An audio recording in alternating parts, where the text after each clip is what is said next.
If you're a cousin that use those payday advance apps, especially if you live in Baltimore, then you're going to want to pay attention to Mascot's lawsuit against MoneyLion.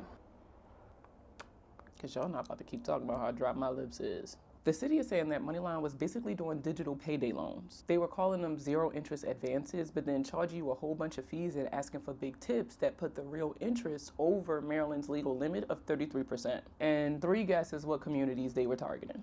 I've talked before about the impact that predatory lending has on communities with a history of divestment and little to no resources and low income. Hell, I've lived it. And the easy thing would be to say like, oh, well, just stop using the apps and budget your way out of this. But the reality of the situation is you are in a hole and you feel like this is your only choice to get yourself out of that hole. But this lawsuit could help the city of Baltimore create more choices. And before the Mascot haters come in the comments and try to tell me that he's gonna spend the money on like a Lexus or something crazy like that, his administration actually has a history of taking money won from these settlements to treat the systemic issues and not just like the symptoms of what's going on in Baltimore. Y'all remember the opioid lawsuits? The city fought back and won over $150 million.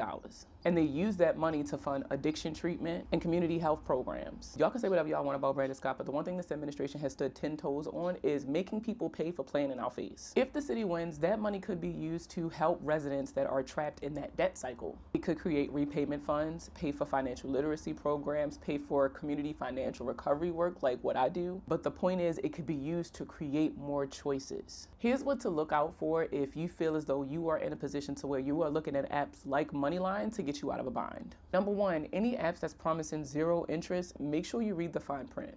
Like, real thorough. Number 2, if it's asking you for tips, it's not necessarily a red flag, but it's an orange flag. You can say no, but make sure you keep paying attention and that it doesn't change as you're going through the repayment options. And number 3, always compare the fees. If you live in the state of Maryland, our annualized legal limit is 33%. Anything over that is illegal. If you're not from Maryland, that's something that you can look up on your own for the state that you live in. And remember, you can always check local credit unions, community-based loan programs, mutual aid funds, or even nonprofits before you go straight to those digital payday advance apps.